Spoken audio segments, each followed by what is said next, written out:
U.S. President Donald Trump has been announcing tariff rates on a daily basis now, whether it's reciprocal tariffs by country or by product, such as autos and steel. Now, South Korean officials say there's room for negotiation, but where do we go from here? We have our Kim Do-yeon in the studio with us for more. Welcome, Do-yeon. Thanks for having me. So, Do-yeon, walk us through the South Korean-U.S. trading relationship at this moment in time. Eunji, first, it hasn't been looking good for South Korea. From January to April, the United States imports from across the globe hit an all-time high, but imports from South Korea actually declined, causing Korea's ranking among U.S. import partners to fall by 3 places from 7th last year to 10th.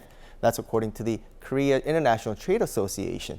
Take a listen to an expert explaining the situation. Even among the top 10 import partners, only China and Korea saw a decline. In Korea's case, it's notable that key Korean export items are increasingly being replaced by those from countries like Vietnam, Mexico, and Taiwan.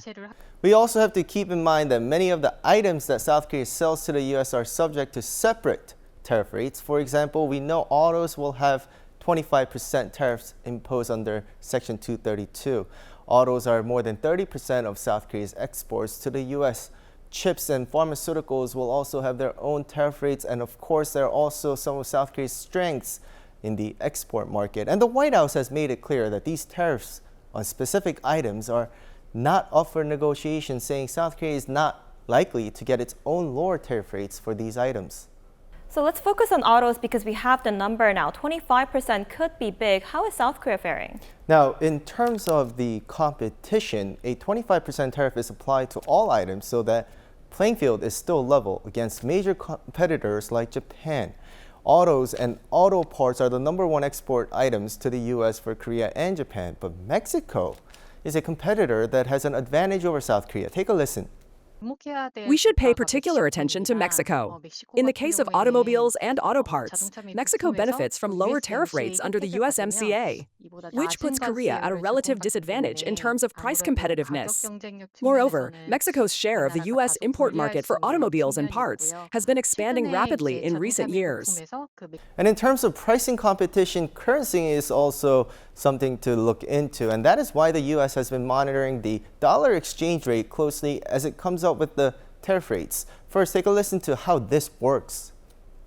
Let's say a 10% tariff is imposed, but at the same time, the exchange rate rises by 10%. In that case, the price doesn't become 10% higher, even with the tariff, thanks to the weaker currency. It effectively stays at $1. That's why a weaker currency neutralizes the impact of tariffs. So we end up comparing how much the yen has weakened versus how much the won has weakened. Now that is why South Korea and Japan are likely to enjoy better tariff rates than China. While the won and yen are decided according to the market trends, the Chinese yuan is not really decided in that way. Right, now let's go back to the 25%. Of course, it's open to negotiation, but if autos, chips, and pharmaceuticals are getting their own tariff rates, what should South Korea be concerned about? Eunji, there are 2 items that come to my mind for this.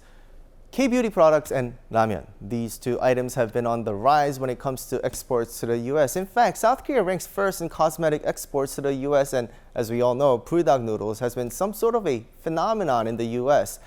Now let's focus on the beauty products first. Many of the items popular in the U.S. are indie brands that are sold on Amazon. Of course, these are subject to the reciprocal tariffs.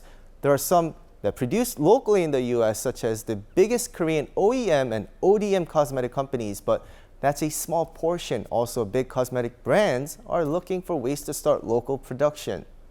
In particular, major Korean cosmetics companies like Amor Pacific and LG don't have local manufacturing facilities in the U.S. right now, so they're considering options like acquiring existing plants through M&A, since building new factories on site isn't feasible in the immediate term.